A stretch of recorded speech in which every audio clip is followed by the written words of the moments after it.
ভোরে শিশির ভেজা শীত শীত ভাব। সূর্য উঠেছে ঠিকই, তবে রোদের ছিটে ফোটা নেই রুমে।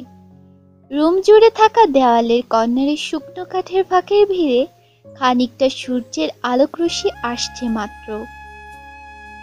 ফুরফুরে আমেজে দেওয়াল ঘেঁষে থাকা বিশাল আম গাছের পাতারা নড়ছিল খুব। পাখি ডাকছিল কিচিরমিচির শব্দ করে। খানিকটা শীতে গায়ের কাঁথাটা আরো একটু শক্ত করে জড়িয়ে ধরল আদ্রিজা। তারপরও যেন শীত কমল না। পরক্ষণে নিজেকে অবস্থান করল কারো বুকের শীতল পাটির ওপর। ঘুমের ভিড়ে পাশের ব্যক্তিকে এক হাতে আরো একটু শক্ত করে জড়িয়ে ধরল আদ্রিজা। পর মুহূর্তেই পুরো দমে হুঁশ আসতেই চোখ খুলে তাকালো সে। চোখের সামনেই নিজেকে অভ্রের এতটা কাছাকাছি দেখে খানিকটা হকচকিয়ে উঠল আদ্রিজা। তবে সরল না, ভাবতে লাগলো কাল রাতের ঘটে যাওয়া ঘটনা। সে যে নিজ থেকে অভ্রকে জড়িয়ে ধরে কেঁদে উঠেছিল, বিষয়টা মনে পড়তেই লজ্জায় মাথায় হাত দিতে ইচ্ছে হলো তার। ছি, কাল রাতে নিশ্চয়ই অভ্র তাকে নির্লজ্জ উপাধিতে বর্ধিত করেছিল।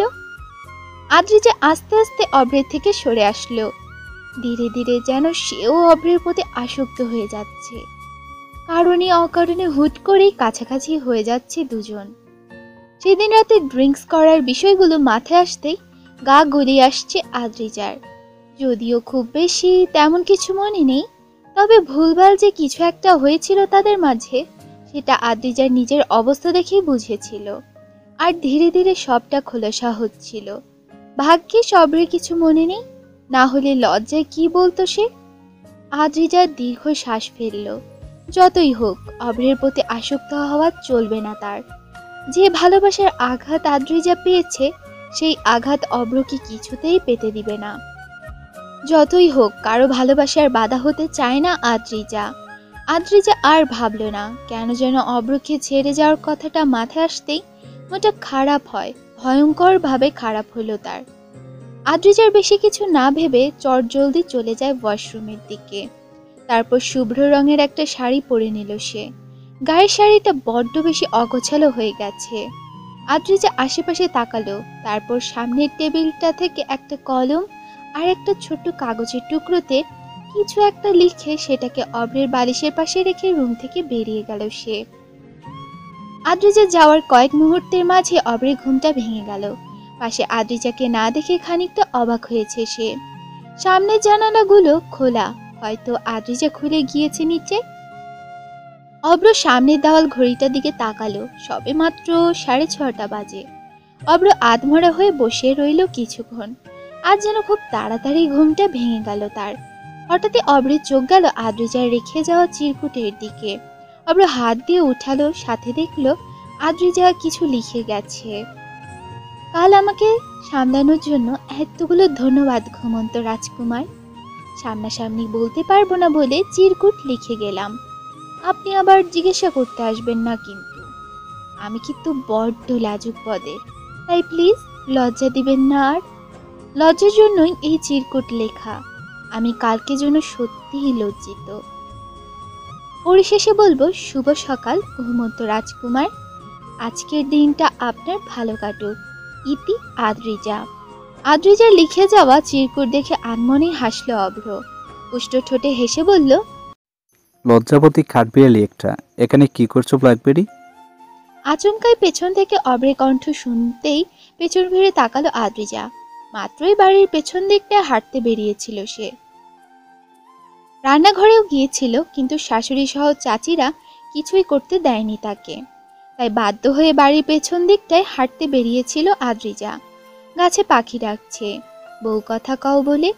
আদ্রিজা পাখি সেই সুরেলা কণ্ঠটাকে আরো কাছ থেকে শোনার জন্য এগিয়ে যাচ্ছিল সামনে। এরই মাঝে অভ্র হাজির।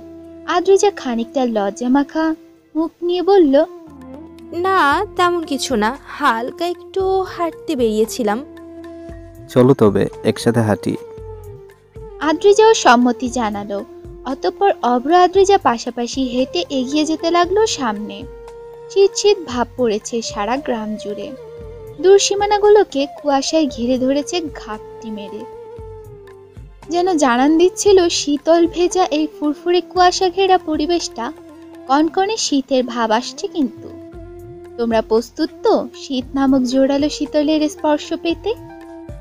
আদ্রিজা তার শাড়ির আঁচল দিয়ে ডান হাতের অংশটাকে ভালোভাবে ঢেকে ঢুকিয়ে নিল। শুরুতে শীত শীত ভাবটা তাকে অতটা গ্রাস করতে না পারলেও এখন বেশ শীত শীত করছে তার। অব্র বুঝলো আদ্রিজার দিকটা, খানিকটা বিলম্বিত কণ্ঠে বলল, শীত করছে খুব, বাড়ি ফিরে যাবে কি? না, আমি ঠিক আছি। আদ্রিজার কথার উত্তর হিসেবে অব্র কিছু বলল না, চুপচাপ হাঁটতে লাগলো সামনে। সোনালি রূপালি রঙে রাঙিত চারপাশ, দুধারে কোলা আর মাঝপথে রাস্তা। রাস্তার কর্নার দিয়ে চিকন মোটা মিশ্রিত গাছপালা, খেজুর গাছও আছে, তবে আপাতত রসের হাড়ি লাগানোর সময় আসেনি। হাঁটতে হাঁটতে কখন যে বাড়ির পেছন পেরিয়ে সরু রাস্তায় চলে আসলো এটাই বুঝতে পারল না আদ্রিজা আর অব্র। হঠাৎই অব্র প্রশ্ন করলো, চা খাবে ব্ল্যাকবেরি? সামনে একটা টং দোকান আছে, যাবে তুমি? আদ্রিজা বেশ অবাক হলো অব্রের কথা শুনে। তার যতদূর মনে পড়ে অব্র সেইভাবে খোলা আকাশ পথে বসে চা খাওয়া পছন্দ করে না। যদিও তার সাথে এর আগে দুবার চা খাওয়া হয়েছিল অব্রের। অব্র যে চা খাওয়া পছন্দ করে না এটা তখন জানতো না আদ্রিজা। আপাতত বেশি ভাবলো না আদ্রিজা, আনমনা হয়েই বলল সে, চলুন। মুচকি হাসলো অব্র, তারপর এগিয়ে চলল দুজন সামনের টঙের দোকানের উদ্দেশ্যে।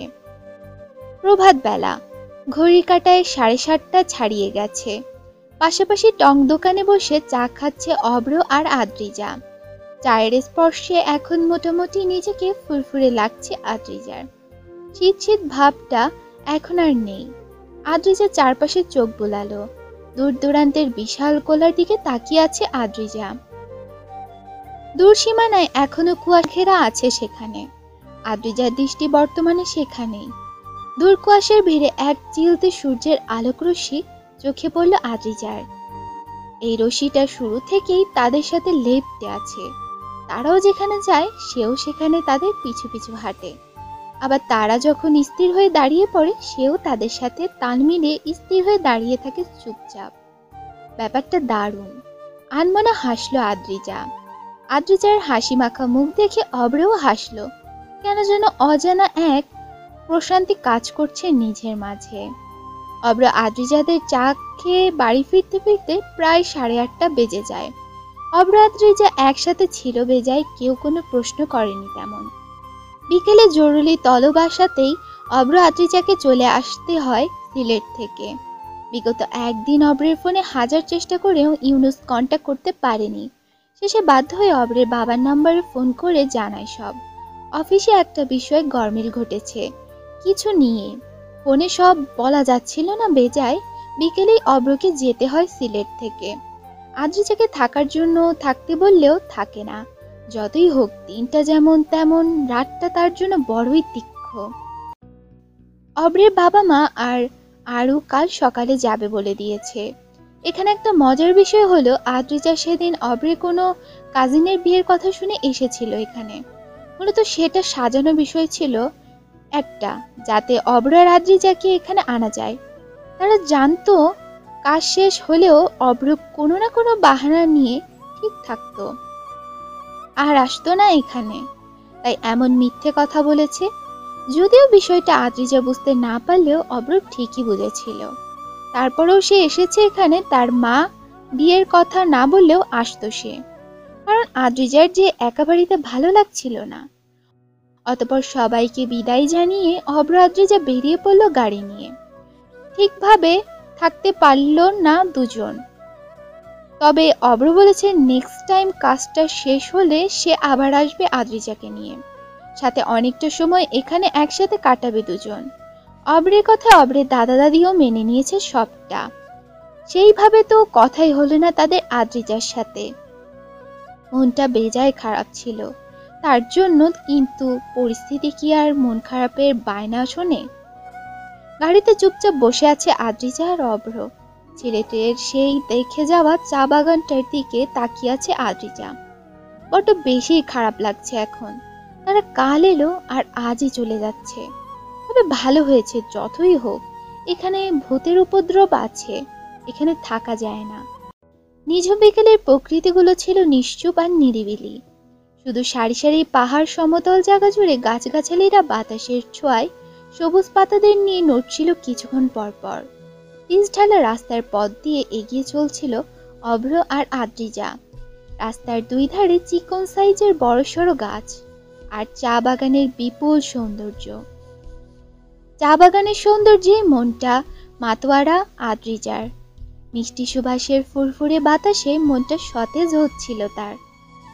হঠাৎই আকাশপথে বেয়ে উড়ে চলল এক ঝাঁক পাখি।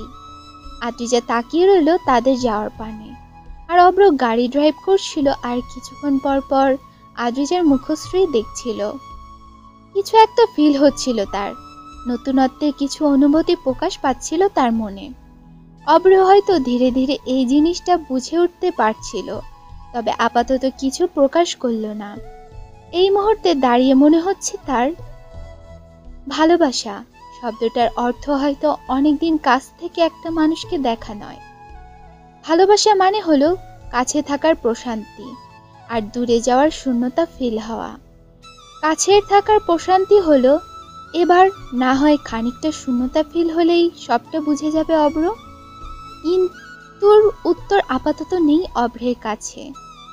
সে এক পলক আদ্রিজার দিকে তাকিয়ে থেকে নিশ্চুপে গাড়ি ড্রাইভ করতে লাগলো। কেন যেন এই মুহূর্তে নিশ্চুপ থাকতেই ভালো লাগছে, কথা বলতে নয়। মাঝে মাঝে নিশ্চুপ থাকার মাঝে যে আনন্দ পাওয়া যায় তা কথা বলার মাঝে থাকে না। তপ্ত নিঃশ্বাস ছাড়ল অভ্র। সেই নিঃশ্বাসের শব্দ হয়তো আদ্রিজাও পেয়েছে, তবে কিছু বলেনি। সময় চলছিল সময়ের গতিতে। মাঝপথে কাটলো অনেকগুলো দিন। আরুরা সিলেট থেকে চলে এসেছিল পরের দিনই। এখন আদ্রিজা আর আরুও ভার্সিটি যাওয়া শুরু করে দিয়েছে। সময়টা বেশি চলছিল আদ্রিজা আর অভ্রের। আদ্রিজা ধীরে ধীরে অভ্রের প্রতি তার অনুভূতির ছোঁয়া পাচ্ছিল।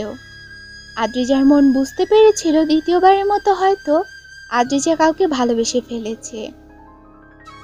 কিন্তু এই অনুভূতিটাকে আদ্রিজা মানতে নারাজ। যতই হোক, অভ্রের প্রতি তার অনুভূতিগুলোর কোনো মানেই হয় না, তাই যথাসম্ভব নিজেকে সামলাচ্ছে সে।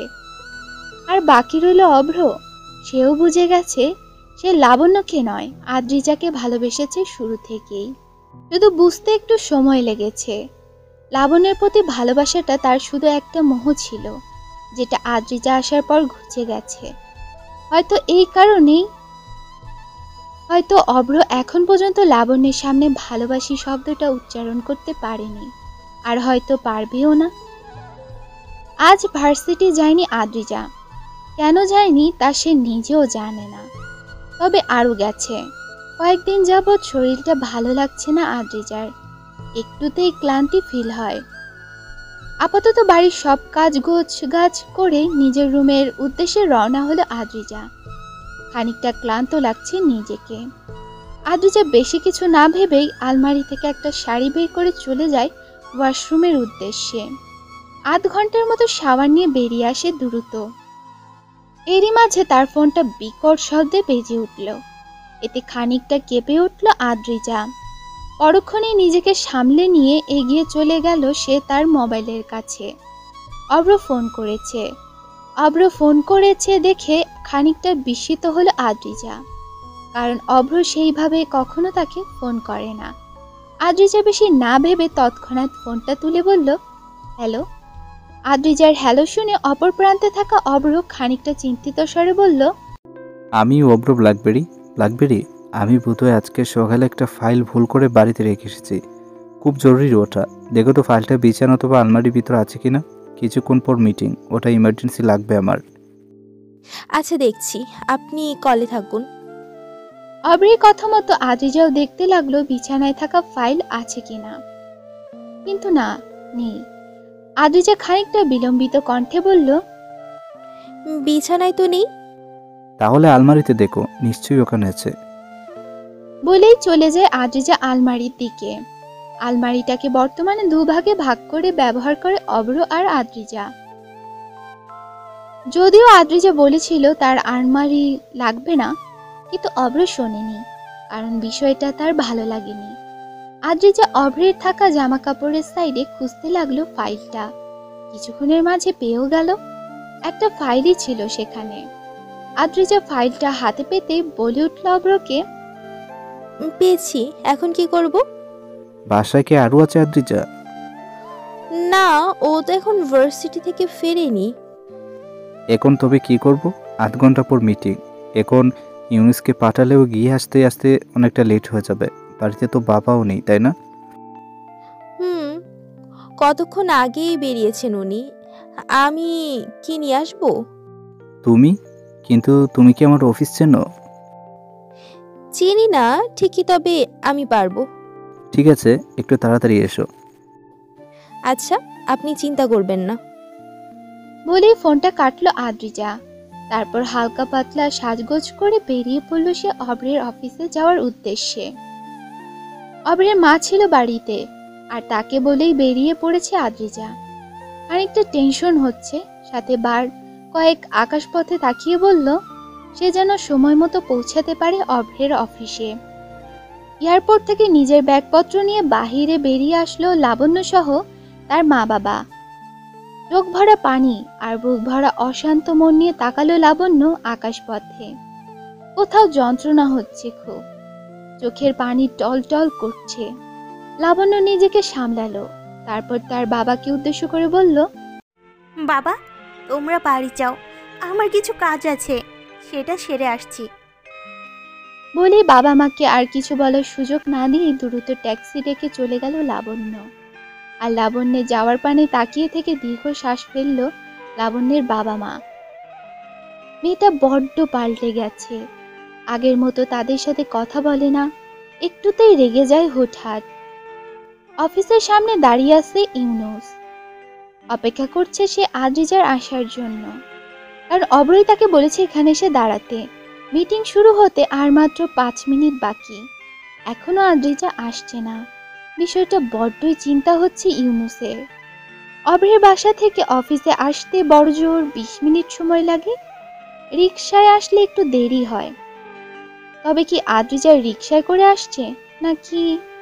ভেবেই চোখ বড় বড় করে ফেললো ইউনুস। এরই মাঝে অভ্রের অফিসের সামনে একটা ট্যাক্সি গাড়ি এসে থামলো। গাড়ি থামতেই হতভম্ব হয়ে গাড়ি থেকে বের হলো আদ্রিজা। গাড়ির ভাড়াটা জলদি মিটিয়ে বলল, ইউনুস ভাইয়া, ফাইনালি আপনাদের অফিসটা পেলাম। বলতে বলতে দৌড়ে গিয়ে থামলো আদ্রিজা ইউনুসের সামনে। ইউনুসও আদ্রিজাকে দেখে স্বস্তির নিঃশ্বাস ফেলল। বলল, ফাইনালি তুমি এলে, চলো তাড়াতাড়ি।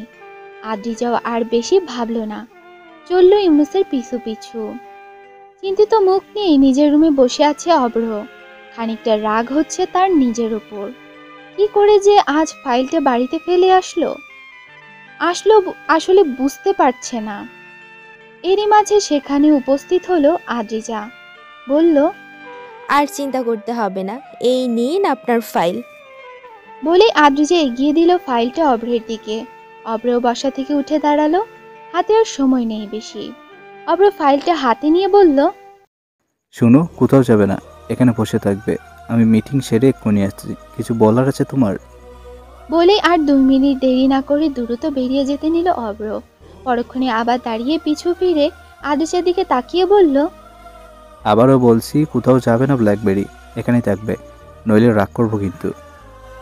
বলেই চলে গেল অভ্র। আর আদ্রিজা জাস্ট হা হয়ে তাকিয়ে রইল অভ্রের যাওয়ার পানে। সে বুঝলো না এই মুহূর্তে অভ্র তাকে কি বলতে চায়। এই প্রথম যেন অভ্রের মুখে তাকে নিয়ে রাগ করার কথাটা শুনলো আদ্রিজা। আনমনে হেসে ফেলল সে। আদ্রিজা চুপচাপ গিয়ে বসলো সামনের চেয়ারে। সাথে অপেক্ষা করতে লাগলো সে অভ্রের জন্য। না জানি অভ্র কি বলার জন্য বসে থাকতে বলল তাকে। খানিকটা ক্লান্তিকর মুখ নিয়ে বসে আছে আদ্রিজা অভ্রের অফিস রুমের চেয়ারের সামনে। বেশ কিছুক্ষণ যাবতই বসে আছে সে চেয়ারে, কিন্তু অভ্রের আসার কোনো নামগন্ধই নেই। বসে থাকতে থাকতে আদ্রিজার মাজা কোমর পিঠ সব যেন অবশ হয়ে আসছে। এবার উঠে দাঁড়ানো উচিত ভেবেই আদ্রিজা বেশি কিছু না ভেবে উঠে দাঁড়ালো। 2 মিনিটের মতো এইদিক ওদিক পায়চারি করলো সে। এবার বেশ বিরক্ততা ফিল হচ্ছে। এই অভ্র কবে আসবে? বলতে বলতে অভ্রের পুরো টেবিলটায় চোখ বুলালো আদ্রিজা। বেশ পরিপাটি আর স্বাচ্ছন্দ্যকর লাগছে টেবিলটা। হঠাৎই কি মনে করে যেন অব্রের টেবিলের ড্রয়ারটা খুলল আদ্রিজা। প্রথমটা খুলতেই একটা খাম দেখতে পেল। আদ্রিজা দেখলো খামটা, তারপর কি মনে করে খামের ভেতর থেকে একটা কাগজ বের করলো। এটা হলো সেই খাম যেটা লাবণ্য অব্রকে দিয়েছিল। আদ্রিজা বেশি না ভেবে চিঠির ভাঁজ কয়টা খুলল। সাথে সাথে শুরুতেই যে লেখাটা চোখে পড়ল তা হলো প্রিয় অব্র।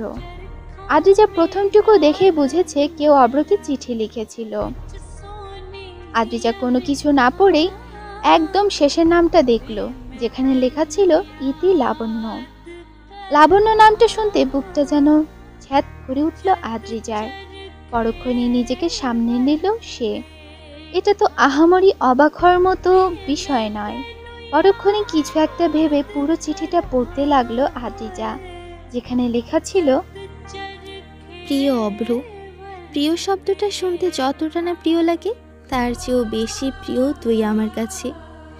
আমাদের জীবনটা হয়তো খুব ক্ষুদ্র, কিন্তু জীবনের সাথে জড়িত গল্পগুলো বড়ই বৃহত্তর। আমি জানি না এই চিঠির আলোকে আমি ঠিক কতটুকু আমার অনুভূতিগুলো তোকে বলতে পারবো, তারপরেও আমি বলতে চাই, কারণ আমি যে তোকে নিজের থেকেও বড্ড বেশি ভালোবাসি। আমাদের ভার্সিটিতে কাটানো প্রতিটা মুহূর্ত, তোর পাশে বসে গান শোনার অনুভূতি, তোর হুট করেই আমার দিকে শীতল দৃষ্টিতে চাওয়ার মুহূর্তগুলো যেন আমার জীবনের সবচেয়ে শ্রেষ্ঠ মুহূর্ত। মাঝে মাঝে তোর চোখের মাঝে এমনভাবে হারিয়ে যেতাম যে আশেপাশের কোনো হুঁশও থাকতো না। আমি জানি তুইও আমার মতো আমাকে ভালোবাসিস, কিন্তু মুখ ফুটে কখনো বলতে পারিসনি। আমায় যদি সত্যি ভালোবেসে থাকিস অব্র, তাহলে কাল এয়ারপোর্টে এসে উত্তরটা জানাবি আমায়। আমি অতি আগ্রহের অপেক্ষায় থাকব। আমি কিন্তু তোকে ভীষণ ভালোবাসি অব্র। সেই কলেজ লাইফ থেকেই তোকে আমি ভালোবাসি। আমায় ফিরিয়ে দিস না প্লিজ, নইলে যে সত্যি শূন্যতার কাতারে পড়ে শেষ হয়ে যাব। দুমড়ে মুচড়ে যাবে চারপাশ। তোর উত্তরের অপেক্ষায় রইলাম। ভালোবাসি খুব, ইতি লাবণ্য। আদ্রিজা স্তব্ধ হয়ে দাঁড়িয়ে রইল চুপচাপ। তার মানে লাবণ্য আপু অভ্রকে ভীষণ ভালোবাসে। লাবণ্যের শেষের 2 লাইন পড়ে ভীষণভাবে কান্না আসছিল আদ্রিজার। তার জন্যই অভ্র আর লাবণ্যের মাঝে এমন শূন্যতার দেওয়াল বইছে। হঠাৎই কারো পায়ের ধ্বনি আসার শব্দ পেল আদ্রিজা। সঙ্গে সঙ্গে নিজের চোখ মুখ মুছে চিঠিটাকে পুনরায় খামে ভরে ড্রয়ারে আটকে রাখলো আদ্রিজা। ভেতর থেকে খারাপ লাগা কাজ করছে তার মাঝে। আদ্রিজা তার শাড়ির আঁচল দিয়ে চোখ মুখ মুছে নিজেকে স্বাভাবিক করে নিল। এরই মাঝে রুমের দরজা খুলে ভেতরে ঢুকলো অভ্র। খানিকটা উত্তেজিত কণ্ঠ নিয়ে বলল, সরি ব্ল্যাকবেরি, অনেকক্ষণ যাবত অপেক্ষা করছিলে তাই না? না, আমি ঠিক আছি। তা মিটিং কেমন হলো? ভালো, তুমি বসো। বলেই নিজের টেবিলের ওপর থাকা পানির গ্লাসটা হাতে নিয়ে ঢকঢক করে পানি খেয়ে গলাটা ভিজিয়ে নিল অভ্র। ততক্ষণে আদ্রিজাও এসে বসলো অভ্রের সোজাসুজি চেয়ারে। অভ্র তার পানিটুকু খাওয়া শেষ করে বলল, লাঞ্চ তো করোনি নিশ্চয়ই, দাঁড়াও আমি কিছু অর্ডার দিচ্ছি। না, আমি এখন কিছু খাবো না। তার চেয়ে আপনি বরং বলুন আপনি আমায় কি বলবেন। আমি বাড়ি গিয়ে একসাথেই খাবো। তুমি না বড্ড কথা বলো বুঝলে। একসাথে লাঞ্চ করব, দেন বাকি কথা। বলেই টেবিলের উপর থাকা টেলিফোনটা নিয়ে কাউকে কল করে কিছু খাবারের অর্ডার করলো অভ্র। কিছুক্ষণের মাঝে দরজায় নকও করলো কেউ। অভ্র এগিয়ে গেল, কারণ দরজা সে আটকে গিয়েছিল আসার সময়।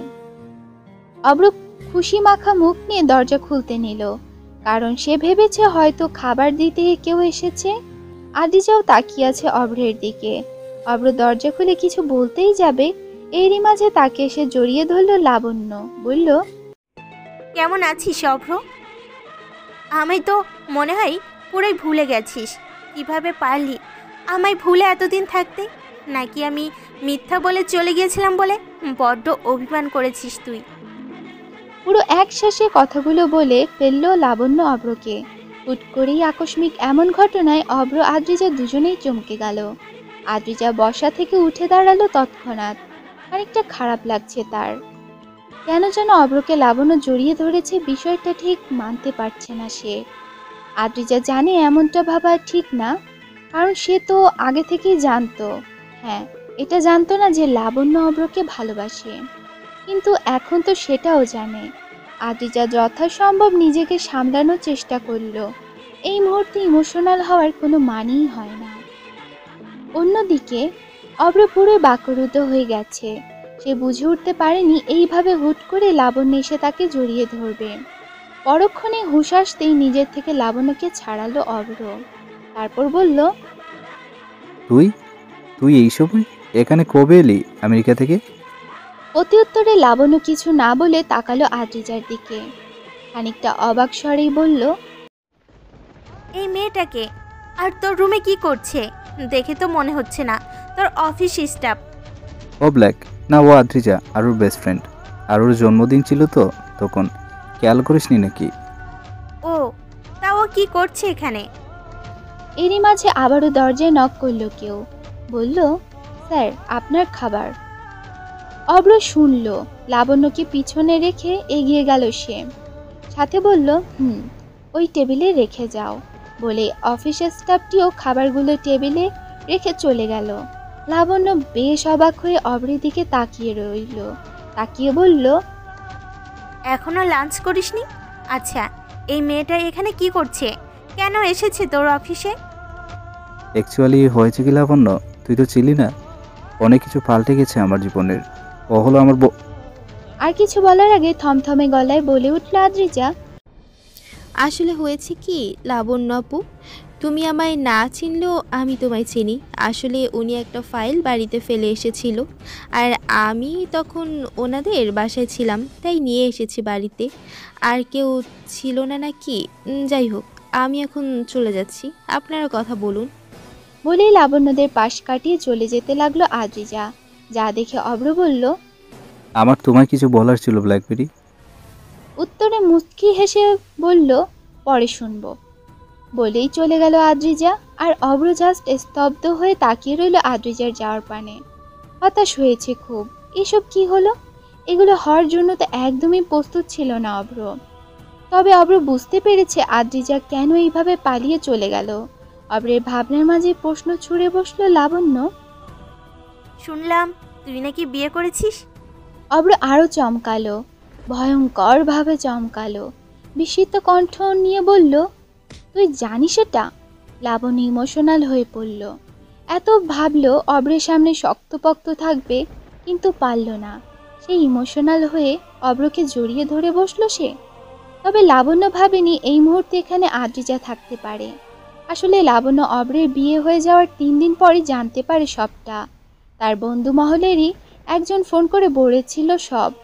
আর সব শুনেই যেন তার পায়ের নিচ থেকে মাটি সরে যাওয়ার মতো অনুভূতি ফিল হচ্ছিল। কতটা যন্ত্রণাদায়ক দিন যে পার করছে লাবণ্য তা শুধু সেই জানে। এতদিনে কতবার যে বাংলাদেশে আসার পরিকল্পনা করেছে তার হিসাব নেই। নিজেকে সামলানোর জন্যই এতদিন দূরে ছিল সে, কিন্তু এই মুহূর্তে দাঁড়িয়ে বুঝলো এতদিনের প্রচেষ্টাগুলো এমনিই ছিল। সে পারেনি তো অভ্রের সামনে নিজেকে সামলে রাখতে। লাবণ্যের ভাবনার মাঝেই আবারও প্রশ্ন করে বসলো অভ্র। বলল, কি হলো, কথা বলছিস না কেন?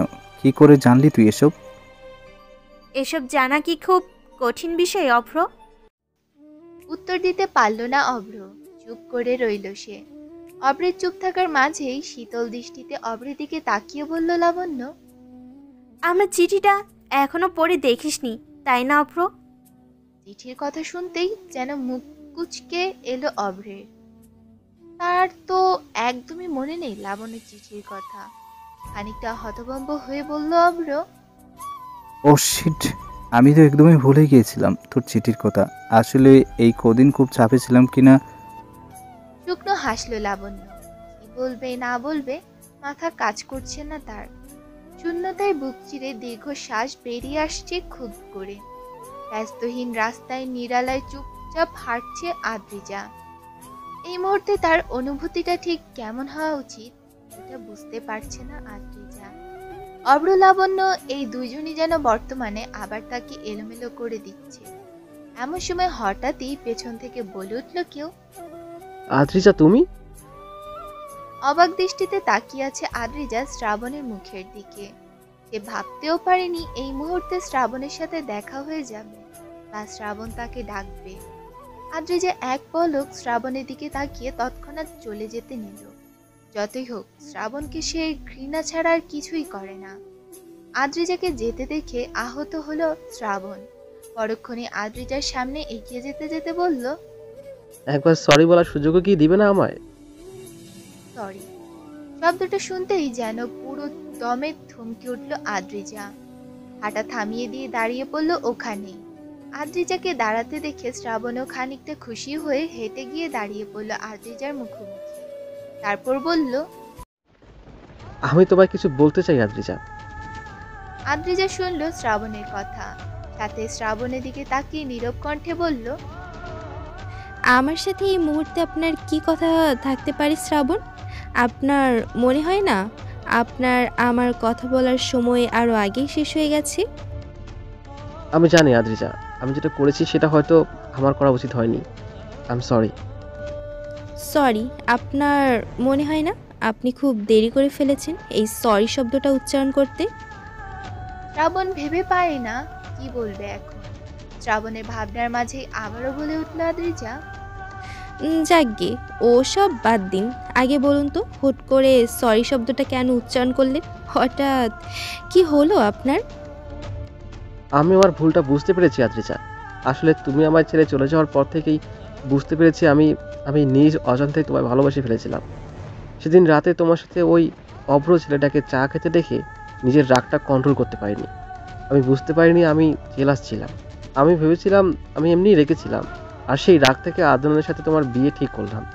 আসলে আমি ভেবেছিলাম আদনানের সাথে তোমার বিয়ে ঠিক করে আদনান যখন যাবে না বিয়ে করতে, তখন তোমার চরিত্র নিয়ে খানিকটা কথা উঠবে, লোকে তোমায় এটা ওটা বলবে, এতটুকু চেয়েছিলাম। কিন্তু মাঝখান দিয়ে যে তোমার সাথে অভ্রের বিয়ে হয়ে যাবে, এটা আমি ভাবতে পারিনি। পরে আমি ধীরে ধীরে বুঝতে পেরেছি আমি ভুল করেছি, কারণ আমি তোমার সাথে ভালোবাসার অভিনয় করলেও তুমি তো করনি। আমি মন থেকে তোমায় সরি বলতে এসেছি। আমাকে একটা সুযোগ দেওয়া যায় না আদ্রিজা? আদ্রিজা চুপ রইল।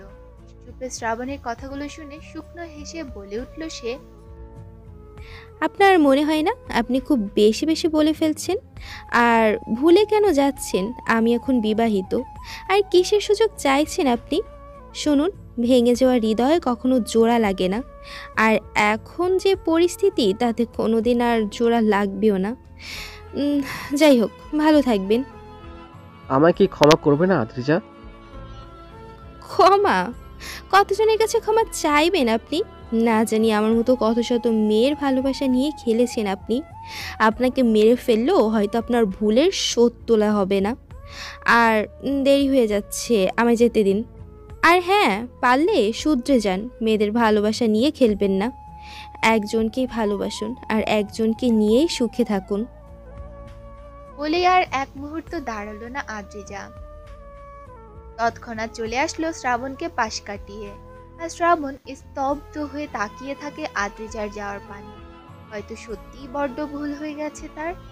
জীবনে কিছু ভুলের মাসুল হয়তো সারা জীবনে দিতে হয়। কিছু ভুলের বারবার ক্ষমা চাইলেও শুধরে নেওয়া যায় না। মাঝে মানুষের ভুলের শাস্তি স্বরূপ হিসেবে মারা বা মেরে ফেলার চেয়েও ভয়ঙ্কর শাস্তি হলো নিশ্চুপ থাকা। মাঝে মাঝে নিশ্চুপ থাকার যন্ত্রণাটাও একটা মানুষকে ভয়ঙ্করভাবে শেষ করে দেওয়ার ক্ষমতা রাখে। আমার চিঠিটা একবার পড়ে কেন দেখলি না অভ্র? বুক ভরা চাপা কষ্টটাকে দমিয়ে রেখে কথাটা বলে উঠল লাবণ্য অভ্রকে। আর লাবণ্যের কথা শুনে খানিকটা হতাশা ভরা গলাতেই বলে উঠল অভ্র, আই এম সরি, আমার সত্যি মনে নেই তোর চিঠিটার কথা। আসলে হুট করে জীবনে এত কিছু ঘটে গেল যে আমার সত্যি তোর চিঠিটার কথা মনে ছিল না। আমি কি তোর জীবনে সত্যি কোনো ইম্পর্টেন্স জিনিস ছিলাম না অভ্র?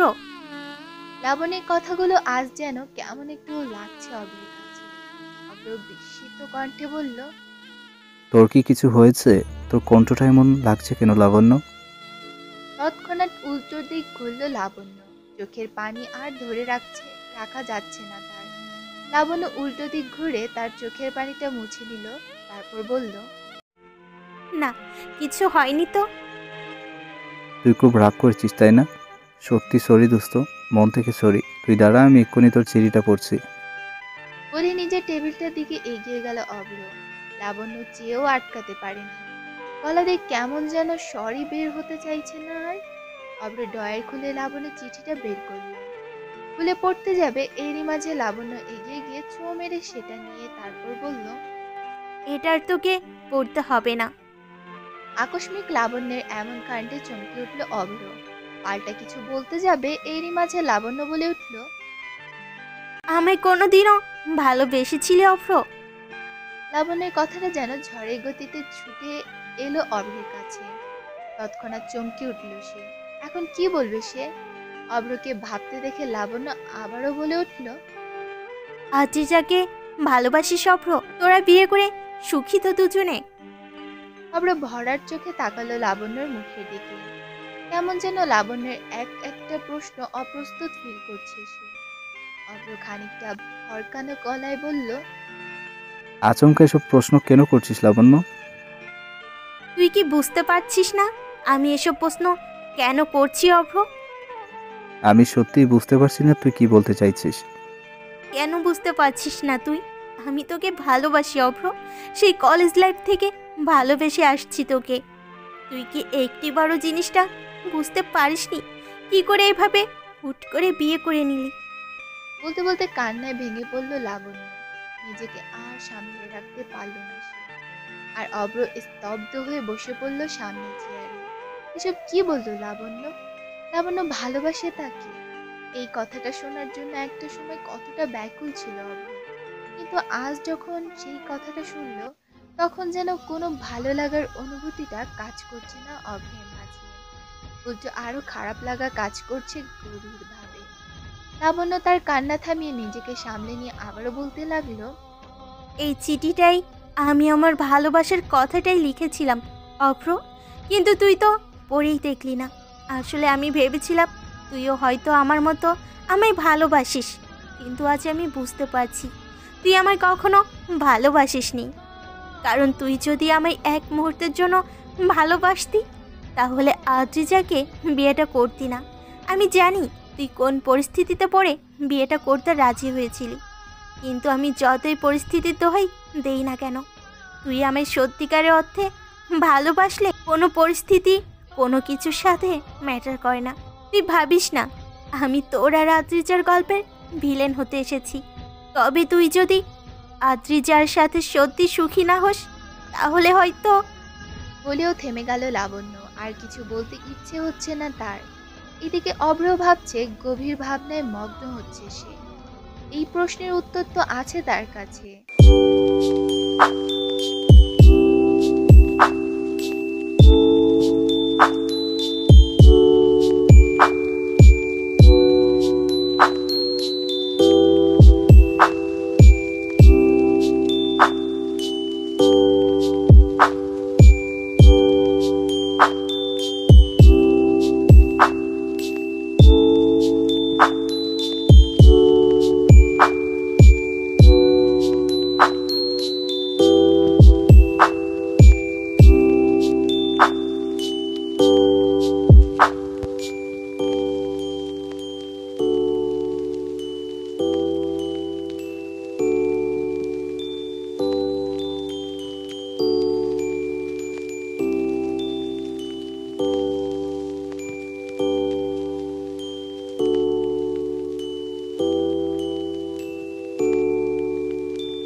মনটাকে বুঝাতে পারল অব্র। তার নিয়তি যে তার জন্য সঠিক ছিল এটা বুঝতে পেরে আনমনে মুচকি হাসল অব্র। তপ্ত নিঃশ্বাস ছাড়ল অব্র। এবার আদ্রিজাকে তার মনের কথাটা বলে দিতে পারলে সব একদম পারফেক্ট ভেবে বাড়ির ভেতর ঢুকলো অব্র। আশেপাশে তাকালো সে। সচরাচর এই সময় আদ্রিজা রান্নাঘরে থাকে। তৎক্ষণাৎ চলে গেল অব্র ওপরে। আর অব্রের মা ছেলে যাওয়ার পানে তাকিয়ে থেকে মুচকি হাসলো। সে বুঝতে পেরেছে তার ছেলে বউয়ের ওপর অভিমান করেছে। এবার হয়তো একটু হলেও অব্র বুঝবে আদ্রিজার শূন্যতা। নিকষ কালো অন্ধকারে ঘেরা চারপাশ। জানালার কার্নিশ দিয়ে বাইরের ল্যাম্পপোস্ট বেয়ে আসছে মৃদু আলো। সেই আলোতে খানিকটা আলোকিত হচ্ছে অভ্রের রুমটা। চাঁদ মামা উঠেছে আকাশ জুড়ে। সেও সূর্যের কাছ থেকে পাওয়া আলো থেকে খানিকটা আলো দিচ্ছে অভ্রের রুমের দৃষ্টি দিয়ে। অভ্রের মন ভালো নেই। কতক্ষণ যাবৎ বিছানার এপাশ ওপাশ করেছে সে। আদ্রিজা তার রুমে থাকার পর থেকেই আজই প্রথম আদ্রিজা ব্যতীত নিজের রুমে শুয়েছে অভ্র। বলতে গেলে বিয়ের পর আজই প্রথম আদ্রিজা ব্যতীত বিছানায় শুলো অভ্র। অভ্রের পুরো রুমটায় যেন শূন্যতা ধেয়ে আসছে খুব। অভ্র আর শুয়ে থাকতে পারল না। তৎক্ষণাৎ শোয়া থেকে উঠে বসলো সে। পুরো রুমটায় চোখ বুলালো একবার। আদ্রিজা ব্যতীত রুমটা যেন খা খা করছে। অভ্র তার বুকে হাত দিল। এক রাতেই যেন আদ্রিজার শূন্যতায় বুকটা চিনচিন করছে অভ্রে। হঠাৎই অভ্রের চোখ গেল তার ড্রেসিং টেবিলটার কাছে আদ্রিজার পুচকে কিটিটার দিকে। চুপচাপ মনমরা হয়ে বসে আছে সেটা। হয়তো অভ্রের মতো একেও কিছু বলে যায়নি আদ্রিজা। সিলেট থেকে ফিরেই আরও গিয়ে আদ্রিজাদের বাড়ি থেকে নিয়ে আসে কিটিকে। অভ্র বেশি না ভেবে বিছানা থেকে নামলো। তারপর এগিয়ে গেল কিটির দিকে। কিটি চুপচাপ বসে ঝিমাচ্ছিল। অভ্র এগিয়ে গিয়ে দু হাতে জড়িয়ে ধরে কোলে তুলে নিল কিটিটাকে। এতে প্রথমে খানিকটা চমকে উঠল কিটি। ঘুমটা উধাও হয়ে গেল নিমিষেই। অভ্র কিটির পিঠে হাত বুলাতে বুলাতে বলে উঠল, জানিস তো কি, জীবনের প্রথম কারণে তাকার শূন্যতা ফিল করছি আমি। আচ্ছা ব্ল্যাকবেরি কি আমার কথা একবারও মনে পড়ছে না? এখন পর্যন্ত একটু ফোন করেনি, দেখেছিস কতটা স্বার্থপর মেয়েটা। তবে আমি বুঝতে পেরেছি লাবণ্যকে দেখেই হয়তো ও ফোন করছে না আমায়। কিন্তু ওই ভীতু কাঠবিড়ালকে বুঝাবো কী করে? আমি লাবণ্যকে নয়, তাকে মন দিয়ে বসে আছি আনমনে। সেই প্রথম দিন দেখা হওয়া ব্ল্যাকবেরির একদম সাদাসিধা সাজে, ব্ল্যাক শাড়ি, চোখে পড়া চশমা, একদিকে বিনুনি করা চুল, হাতে কাচের চুড়ি। সেদিন ওর ওই সাজ দেখেই আনমনে ওর নাম দিয়েছিলাম ব্ল্যাকবেরি। হুট করেই নামটা টুরে চলে আসায় বলে ফেলি। আদ্রিজাকে আমার শুরু থেকেই ভালো লাগতো। এরপর নানাভাবে নানার সময় নানা জায়গায় ওর সাথে আমার সাক্ষাৎ। সেই যে হোটেলে বসে হুট করে প্রপোজ করার মুহূর্তে ও দরজার সামনে দাঁড়ালো, আমার আংটিটা সুইমিং পুল থেকে উঠাতে গিয়ে দুজন হুমড়িকে পড়ে যাওয়া, আমার গাড়ির জন্য ওর গায়ে কাদা লাগা, আমার রুমাল ওকে দেওয়া। জানিস তো কিটি, আমি আমার জীবনের জিনিস কাউকে দেওয়া পছন্দ করি না। কিন্তু সেদিন কি হয়েছিল জানি না, হুট করে রুমালটা দিয়ে বসে আদ্রিজাকে। কোনো দ্বিধাই কাজ করেনি সেদিন। তারপর রেস্টুরেন্টে মিট, ঝড় বৃষ্টির রাতে গাড়ি খারাপ হওয়া, আমরা একটা ছোট্ট বন্ধ হওয়া দোকানের ভিড়ে একসাথে আশ্রয় নেওয়া, সকালে ফুরফুরে শীতল ভেজা পরিবেশে একসাথে ব্রিজের উপর দাঁড়িয়ে চা খাওয়া, তার আগে ব্রিজ উপর ওঠাতে গিয়ে কাছাকাছি হওয়া, সবই যেন আজ চোখের সামনে ভাসছে। আমি বুঝতে পারিনি এই সকল ঘটনা ঘটার মাঝে কখন যে আমি আদ্রিজাকে ভালোবেসে ফেলি। ওর সাথে বিয়ে হওয়াটা ছিল একটা নিয়তির ব্যাপার। হয়তো এর জন্য আমার শ্রাবণকে একটা ধন্যবাদ দেওয়া উচিত। কি বলিস? বলে হেসে ফেলল অভ্র। আজ যেন আদ্রিজার ভাবনায় পাগল হয়ে যাচ্ছে সে। আদ্রিজাকে জড়িয়ে ধরতে মন চাইছে খুব। তার ভীতু মার্কা বউটা ঠিক আছে। ভূতের ছবি দেখিয়ে যখন তখন জড়িয়ে ধরে ঘুমানো যাবে। বউদের একটু হলেও বিধু হতে হয়, তাই না কিটি? তোকে যখন বিয়ে দিব তখন তুই তোর জামাইয়ের কাছে গিয়ে বিধু সেজে যাবি। তাইলে না জামাই তোকে জড়িয়ে ধরতে একটু সুবিধা হবে। বলে হালকা শব্দ করে হেসে ফেলল অভ্র। কি সব উল্টাপাল্টা ভাবছে সে। আদ্রিজার শূন্যতায় মাথাটা বোধ হয় পুরোপুরি গেছে তার। অভ্র দীর্ঘশ্বাস ফেলে আকাশপথে তাকালো, সাথে বলল, কবে আসবে তুমি, নাকি আমি যাব তোমার কাছে? উত্তরে আপাতত কিছু ভাবল না অভ্র। আদ্রিজার এক রাতের শূন্যতাই তাকে পাগল করে দিচ্ছে। ঘড়ি কাটায় রাত 11টা বেজে 37 মিনিট। নিজের রুমের আয়নার সামনে দাঁড়িয়ে আছে আদ্রিজা। হাতে রয়েছে তার অব্রের বিয়ের দিন দেওয়া সেই লকেটটা। খুব যত্ন করে রেখেছিল এটাকে আদ্রিজা। এই মুহূর্তে দাঁড়িয়ে আদ্রিজা বুঝতে পেরেছে অব্রকে ছাড়া তার জীবনটা শূন্য। শ্রাবণের আঘাতের থেকেও অব্রের শূন্যতা ভয়ঙ্করভাবে যন্ত্রণা দিচ্ছে আদ্রিজাকে। আদ্রিজা বুঝে গেছে একসাথে থাকতে থাকতে গভীর মায়ায় জড়িয়ে অব্রকে ভালোবেসে ফেলেছে আদ্রিজা। কিন্তু আদ্রিজা জানে এই ভালোবাসার কোনো মূল্য নেই। যতই হোক লাবণ্য আপু এখন ফিরে এসেছে। এই মুহূর্তে দাঁড়িয়ে অভ্রকে নিয়ে ভালোবাসার স্বপ্ন বোনা একমাত্র বোকামি ছাড়া আর কিছুই না। দীর্ঘ শ্বাস ফেলল আদ্রিজা। লকেটটায় একটা চুমু এঁটে গলায় জড়িয়ে নিল সে। তারপর বলল, আমায় বিয়ে কেন করলেন অব্র? কি হতো যদি সত্যি সত্যি আমাদের বিয়েটা সেদিন হতো? ভেঙেই তো গিয়েছিলাম, ভেঙেই না হয় যেত। লোকে দু চারটা কথা শোনাতো, মেনে নিতাম। কিন্তু এখন আপনার শূন্যতা যে আমায় তিলে তিলে শেষ করে দেবে, এটার কি করব? শ্রাবণের ক্ষেত্রে তো আপনি আমায় সামলিয়েছিলেন, কিন্তু এখন কে সামলাবে আমায়? চোখ থেকে দুফোঁটা পানি গড়িয়ে পড়ল আদ্রিজার। কষ্টে বুক ফেটে আসছে তার। ভেবেছিল অভ্রের থেকে কিছুদিন দূরে থাকলে হয়তো ভালো থাকবে, কিন্তু এখন বুঝছে ভালো তো দূরে থাক, শূন্যতার হৃদয়টা ছিঁড়ে যাচ্ছে তার। মাঝপথে কাটলো দুদিন। এই দুদিনে আদ্রিজা অভ্রের সাথে কোনো যোগাযোগ হয়নি। অভ্র মাঝে একদিন ফোন করেছিল আদ্রিজার মাকে, কিন্তু আদ্রিজার সাথে কথা বলেনি। শাশুড়ির সাথে কথা বলেই ফোন কেটে দিয়েছিল অভ্র। এরপর আর কল করেনি। আর আদ্রিজা কল করার ইচ্ছে থাকলেও লাবণ্যের কথা ভেবে আর করেনি। বিকাল 4টা। ক্লান্ত মাখা শরীর নিয়ে গাড়িতে গা এলিয়ে দিল অভ্র। বড্ড ক্লান্ত লাগছে আজ। মন মস্তিষ্ক সব যেন আজ নিস্তেজ হয়ে যাচ্ছে প্রায়। অভ্রের অবস্থা বুঝতে পেরে ইউনুস পানির বোতলটা এগিয়ে দিল অভ্রের কাছে। তারপর বলল, আজ আপনাকে বড্ড বেশি ক্লান্ত লাগছে স্যার। উত্তরে ইউনুসের কাছ থেকে পানির বোতলটা নিয়ে ঢকঢক করে পুরো পানিটা শেষ করে বলল অভ্র, বুঝলি মিনুস, জীবনে একটা জিনিস করতে নেই, সেটা হলো বিয়ে। আর সেটা যদি না হয় তাহলে বউকে আটকে রাখতে হয় নিজের কাছে। শালা সারা বছর পর একটা বিয়ে করলাম, কোথায় বউটা পাশে আদর করবে? তুই একবার বিনা অজুহাতে হুটহাট জড়িয়ে ধরবে তা না। শাশুড়ির অসুস্থতার অজুহাত নিয়ে বাপের বাড়ি বসে আছে।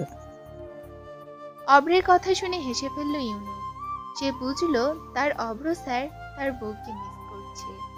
ইউনুস খানিকটা উদাসীন গলায় বলল, এতই যখন ভাবিকে মিস করছেন স্যার, তাহলে ভাবিকে বাপের বাড়ি থেকে নিয়ে কেন আসছেন না? আনবো তো। আর এইবার আনলে আগামী 5 বছরও যেতে দিব না। আর মেয়েটার বড্ড সাহস বেড়ে গেছে। তবে যাই বলো, আমার বিতু বউটা কিন্তু বড্ড ভালো, মনটা দারুণ ফ্রেশ। কি হলো বউ, কি করছো এখানে? বুকে হাত বেঁধে একটা গম্ভীর ভাব নিয়ে তাকিয়ে আছে অভ্র আদ্রিজা আর ঈশানের দিকে। কারণ কিছুক্ষণ আগে আদ্রিজাকে বলা আমি এখানেই কথাটার উত্তর এখনো পায়নি অভ্র। অভ্রের চোখ মুখ কুঁচকে আসছে, চোখ মুখে স্পষ্ট রাগের ছাপ। অভ্র নিজেকে সামলে আবারও বলে উঠল, কি হলো, তুমি কথা বলছো না কেন? এখানে কি করছো তুমি? অভ্রের কথায় আজ কেমন যেন একটা রাগান্বিত হওয়ার গন্ধ পাচ্ছে আদ্রিজা। তাই তো এখনো চুপচাপ দাঁড়িয়ে আছে সে। এদের দুজনের অবস্থা দেখে ঈশান বলে উঠল, আই থিঙ্ক আমার এখানে দাঁড়ানোটা ঠিক হবে না। আপনারা দুজন কথা বলুন, দুলাভাই না হয় তোকে পৌঁছে দিবে বাড়ি। আর হ্যাঁ, আমি টমেটো আর সবজিগুলো আন্টিকে পৌঁছে দিব, ডোন্ট ওয়ারি। তুই দুলাভাইয়ের সাথে আয়। বলে ঈশান তৎক্ষণাৎ সরে গেল ওখান থেকে। আর আদ্রিজা জাস্ট হাঁ হয়ে গেল ঈশানের কাণ্ডে। এভাবে একা রেখে চলে গেল, ভারী বদমাশ তো। ঈশান যেতেই অভ্র এগিয়ে আসলো আদ্রিজার দিকে। তারপর বলল, এবার বলো, তোমার ওই ঈশান ভাইয়ের সাথে এই বিকেলবেলা এখানে কি করছো? না, মানে একটু বাজার করতে বেরিয়েছিলাম। আদ্রিজার কথা শুনে রাগটা যেন আরো বাড়ল অভ্রের। কাট কাট গলায় বলল, কি, তুমি বিকেলবেলা বাড়ি থেকে বেরিয়ে বাজার করতে এসেছো? শাশুড়ি মা তোমায় আসতে দিল? মায়ের কোনো দোষ নেই, আমি নিজেই জোর করে এসেছি। উত্তরে কি বলবে বুঝতে পারছে না অভ্র। রাগে গা পিত্তিক জ্বলে যাচ্ছে তার। এতক্ষণ ঈশান আদ্রিজা একসাথে ছিল, বিষয়টা মোটেও ভালো লাগেনি অভ্রের। অভ্রের অবস্থাটা বুঝতে পেরে বলল আদ্রিজা, আপনি কি কোনোভাবে আমার উপর রেগে আছেন অভ্র? দেখুন, রাগ করবেন না প্লিজ। আমি একটা জিনিস ভেবেছি। আমি জানি আমাদের বিয়েটা হয়েছিল একটা দুর্ঘটনার ভেতর দিয়ে, তাই আমি ভেবেছি আমি আপনার ডিভোর্স দিব। তারপর আপনি আবার লাবণ্য আপুকে বিয়ে করে সুখে শান্তিতে বসবাস করবেন। এতক্ষণ অভ্র তার নিজের রাগটাকে দমিয়ে রাখতে পারলেও আদ্রিজার মুখে ডিভোর্স কথাটা শুনে মাথায় আগুন লাগার মতো জ্বলে উঠল। হুঙ্কার দিয়ে বলল সে, কি বললে তুমি? তুমি আমায় কি দিবে? হুট করে অভ্রের এমন হুঙ্কার দেওয়া ভয় শুনে থমকে গেল আদ্রিজা। খানিকটা আমতা আমতা করে বলল, না মানে। অভ্র আদ্রিজার হাত ধরে বসলো। এইভাবে মাঝ রাস্তায় কোনোভাবেই সিন ক্রিয়েট করা যাবে না। অভ্র আদ্রিজার হাত ধরে বলল, আমার সাথে চলো। আদ্রিজা চমকালো। এইভাবে অভ্রকে রেগে যেতে এই প্রথম যেন দেখছে সে। খানিকটা আমতা আমতা করে বলল, কোথায় যাব? কোথায় যাবে তা গেলেই দেখতে পারবে। দুদিন বাপের বাড়ি গিয়ে বড্ড সাহস বেড়ে গেছে, তাই না? আজ তোমায় দেখাবো অব্রের সামনে উল্টোপাল্টা কিছু বললে কি হয়। বলেই আদ্রিজাকে টেনে টুনে নিয়ে যেতে লাগলো অভ্র। কিন্তু তাতেও যেন শান্তি মিলছিল না। হট করে আদ্রিজাকে কোলে তুলে নিল অভ্র। আকস্মিক অভ্রের এমন কাণ্ডে চোখ বড় বড় হয়ে গেল আদ্রিজার। বলল, আরে আরে, কি করছেন? প্রতি উত্তরে কোনো জবাব দিল না অভ্র। হনহনিয়ে চলল সে আদ্রিজাকে নিয়ে তার গাড়ির কাছে। অন্যদিকে গাড়ির ভেতর বসে তুষার আর ইউনুস সবই দেখছে এতক্ষণ। রাস্তার জ্যাম ছেড়ে গেছে আগে, কিন্তু অভ্রের জন্য তারা যেতে পারছিল না। তাই রাস্তার এক কিনারে এসে গাড়ি দাঁড় করিয়ে রাখি ইউনুস। হঠাৎই তুষার বলে উঠল, ইউনুস ভাই, গাড়ি থেকে নামো, আজকে তোমার বস রাগে আগুন। এরই মাঝে আদ্রিজাকে নিয়ে গাড়ির সামনে এসে রাগান্বিত কণ্ঠে বলল অভ্র, গাড়ি থেকে নামো। ইউনুস আর তুষার, তুইও নাম। আমি আমার বউকে নিয়ে লং ড্রাইভে যাব। বলেই গাড়ির সামনের সিটে আদ্রিজাকে বসিয়ে দিল অভ্র। অভ্রের কথা শুনে ইউনুস তুষার দুজনেই নেমে পড়ল তৎক্ষণাৎ। কারণ তারা বুঝতে পেরেছে আজ অভ্র খুব রেগে গেছে। সচরাচর অভ্র তেমন একটা রাগারাগি করে না, কিন্তু হঠাৎ রেগে গেলে সামলানো মুশকিল। ইউনুস তুষার নামতেই অভ্র গিয়ে বসে পড়ল ড্রাইভিং সিটে। এতক্ষণ গাড়ি ইউনুস চালাচ্ছিল, তাই ইউনুস সরতেই সেখানে বসলো অভ্র। অতঃপর অভ্র তুষার ইউনুসকে রেখেই চলে গেল গাড়ি নিয়ে। আর ইউনুস তুষার হা হয়ে তাকিয়ে আছে অভ্রের যাওয়ার পানে। আদ্রিজাকে কোলে নিয়ে গাড়ি থেকে নামলো অভ্র। চোখের মুখে স্পষ্ট রাগের ছাপ। অভ্র আদ্রিজাকে নিয়ে লং ড্রাইভের নাম করে সোজা বাড়িতে চলে এসেছে। আর বেচারি আদ্রিজা ভয়ের চোটে জড়সড় হয়ে এতক্ষণ বসেছিল চুপচাপ। সে বুঝতেই পারেনি সে কি এমন ভুলভাল বলেছে যার কারণে অভ্র এইভাবে রেগে গেছে। হুটহাট অভ্রে এইভাবে কোলে তুলে নেওয়াটাও যেন কেমন লাগছে আদ্রিজার। সে কি হাঁটতে পারে না নাকি? হ্যাঁ, শরীরটা ইদানিং একটু দুর্বল থাকে, তাই বলে হাঁটতে পারে না আদ্রিজা? দিব্যি পারে। তাহলে আদ্রিজা অভ্রের দিকে তাকিয়ে কিছু বলতে যাবে, তার আগে গম্ভীর কণ্ঠ দিয়ে বলে উঠল অভ্র, এখন যদি মুখ খুলেছো তো তাহলে বুঝতেই পারছো, একদম ঠাস করে কুল থেকে নিচে ফেলে দিব। অভ্রের কথা শুনে চুপ হয়ে গেল আদ্রিজা। কিছু বলতে চেয়েও বলতে পারল না আর। সোফার উপর বসে টিভি দেখতে ছিল অভ্রের মা। কালকের একটা নাটকের রিপিট টেলিকাস্ট দেখছে খুব মনোযোগ দিয়ে। আর তার পাশেই নিচে বসা ছিল অভ্রদের বাড়ির নতুন কাজের মহিলা, নাম শিউলি। আজ সপ্তাহখানেক হয়েছে কাজে এসেছে সে। আগের মহিলাটা হুট করেই চলে গেছে কেন জানো, আর তার বদলে শিউলিকে দিয়ে গেছে। এমন সময় সদর দরজা দিয়ে অভ্র আদ্রিজাকে কোলে তুলে নিয়ে ভেতরে ঢুকতে ঢুকতে থমথমে গলায় বলল, খালাম্মা, অভ্র দাদা বাবু আদ্রিজা আফারে কোলে কইরা নিয়ে আইতাছে। প্রতি উত্তরে কোনো জবাব দিল না অভ্রের মা। তিনি খুব মনোযোগ সহকারে টিভি দেখতে ব্যস্ত। অভ্র আদ্রিজাকে কোলে নিয়ে হনহনিয়ে উপরে চলে গেল। আর শিউলি জাস্ট হা হয়ে তাকিয়ে রইল ওদের যাওয়ার পানে। শিউলি আবারও বলল, খালাম্মা, শুনছেন আমার কথা? এবার খানিকটা ডিস্টার্ব ফিল করলো অভ্রের মা। বললেন, এখন থাম, পরে শুনছি। বলেই অভ্রের মা আবারও মনোযোগ দিল টিভিতে। আর শিউলিও উপায় না পেয়ে বসে রইল চুপচাপ। অভ্র আদ্রিজাকে নিয়ে সোজা ওপরে তার রুমে নিয়ে আসলো। তারপর কোল থেকে নামিয়ে দরজা বন্ধ করে বলল, এবার বলো কি বলছিলে তুমি?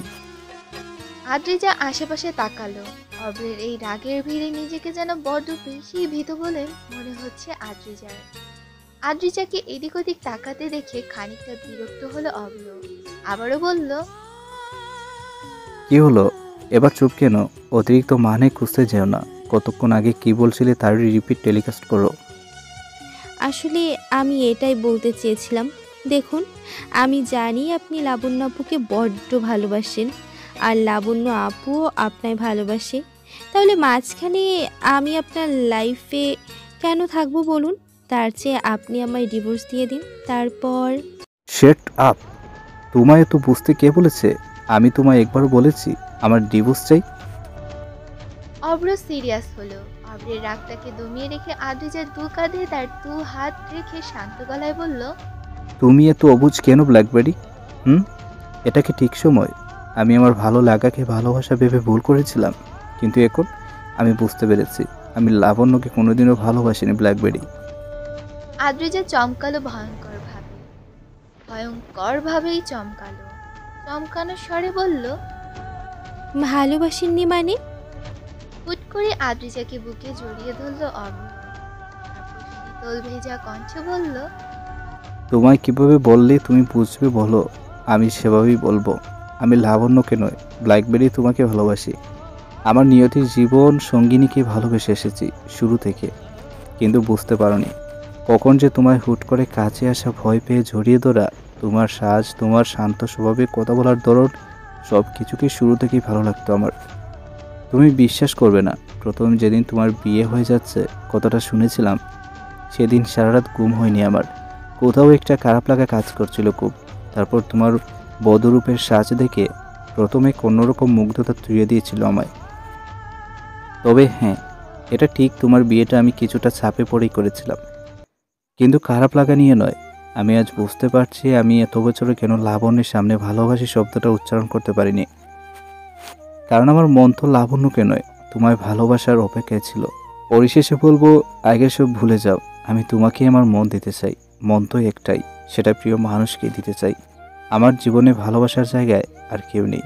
না শ্রাবণ আছে, না আছে লাবণ্য, আছে শুধু তুমি আর আমি। গোধূলি বিকেলের লগ্ন চলছে তখন। সূর্যটা তখন তার লালচে আলো দিয়ে আলোকিত করছিল চারপাশ।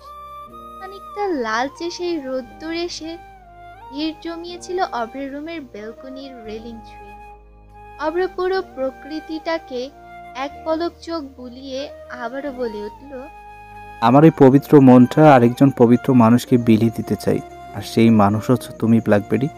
এই সুন্দর প্রকৃতির গুদুলির বিকেলে আলোতে বলছি, শোনো, আমি শুধু তোমায় ভালোবাসি ব্ল্যাকবেরি, অন্য কাউকে নয়। আমার এই মন শুধু তোমাকেই চায়। আমার হৃদয় জুড়ে শুধু তুমি আছো, অন্য কেউ নয়। হুট করে আসা প্রথম সেদিনের সেই কালো শাড়ি, ঘন কালো লম্বা চুল, বিনুনি করা চোখে চশমা, হালকা মেকআপে, ঠোঁটে হালকা লিপস্টিক, হাতে চুড়ি, উফ, পুরোই ব্ল্যাকবেরি লুকিংয়ের সেই ব্ল্যাক কফিকে ভালোবেসেছি আমি। আর ভালো যখন বেসেছি তখন তোমায় আর ছাড়ছি না, তুমি চাইলেও না। বুঝতে পেরেছো? বলেই আদ্রিজাকে ছাড়লো অভ্র। শেষের কথাটা একটু উচ্চ স্বরেই বলেছে সে। অন্যদিকে আদ্রিজা পুরো হা হয়ে তাকিয়ে রইল অভ্রের মুখের দিকে। অভ্র কি বলল তাকে? অভ্র ভালোবাসে আদ্রিজাকে? কথাটা ভাবতেই যেন এক অদ্ভুত ভালো লাগা কাজ করলো আদ্রিজার মাঝে। কিন্তু লাবণ্য আপু? আদ্রিজা দু কদম পিছিয়ে চলে গেল। মাথা ভন ভন করছে তার, শরীরটাও কেমন যেন করছে। গাড়িতে বসে ভালো লাগছিল না তার। আর সকাল থেকে শরীরটা ভালো ছিল না। আদ্রিজার বমি বমি ভাব, মাথা ঘোরাচ্ছিল খুব। আদ্রিজা ভেবেছিল বাড়ির থেকে এমনটা হচ্ছিল, তাই একটু বাজারের নাম করে বাহিরে এসেছিল। এতক্ষণ মোটামুটি নিজেকে ঠিক রাখতে পারলেও এবার যেন রাখতে পারছে না। অপরের ভালোবাসি শব্দটা বারবার মাথায় নাড়া দিচ্ছে তার, সাথে লাবণ্যের সেই লেখা চিঠি। আদ্রিজা খানিকটা এগিয়ে যেতে লাগলো অভ্রের দিকে, সাথে বলতে নিল, আপনি আমায় আর কিছু বলার আগে মাথাটা পুরো দমে চক্কর দিয়ে উঠল আদ্রিজার, সাথে পড়ে যেতে নিল সে। সঙ্গে সঙ্গে অভ্র ধরল তাকে, খানিকটা থমথমে গলায় বলল, কি হলো তোমার ব্ল্যাকবেরি, ঠিক আছো তুমি? প্রত্যুত্তরে কিছু বলতে পারল না আদ্রিজা, জ্ঞান হারালো অভ্রের বুকেই। এতে অভ্র ঘাবড়ে গেছে অনেকটাই। সে বুঝলো না আদ্রিজার হঠাৎ হলোটা কি। বিছানায় শুয়ে আছে আদ্রিজা, তার সামনে চিন্তিত মাখা মুখ নিয়ে দাঁড়িয়ে আছে অভ্র, অভ্রের মা আর শিউলি। অভ্রের বাবা বাড়ি নেই, দুদিনের জন্য বান্দরবন গেছেন তিনি। অভ্রের চোখে মুখে আতঙ্কের ছাপ। সে সত্যি বুঝতে পারলো না হুট করে আদ্রিজার মাথা ঘুরে পড়ে গেল কেন। আদ্রিজার জ্ঞান এসেছে, কতক্ষণ আগেই জ্ঞান এসেছে তার, বর্তমানে ডাক্তার দেখছে তাকে। এরই মাঝে হতভম্ব হয়ে দৌড়ে রুমের ভেতর ঢুকলো আরু, থমথমে গলায় বলল, কি হয়েছে আদ্রিজা ভাবির?